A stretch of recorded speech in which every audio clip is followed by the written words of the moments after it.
গ্রামের ছেলে মাথার ঘাম পায়ে ফেলে সকলে তোরে পরীক্ষা।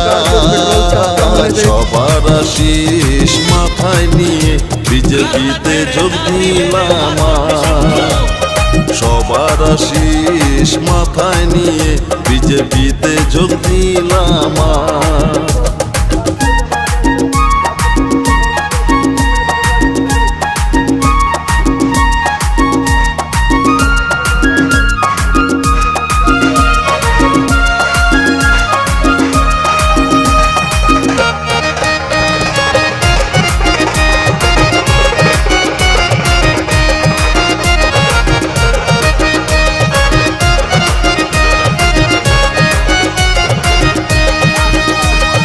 বিশ্বজিৎ ঘোষ নামটি আমার বাড়ি আর পাড়া, নদিয়া জেলার ছেলে আমি, থানা নাকাশি পাড়া রে, থানা নাকাশি পাড়া।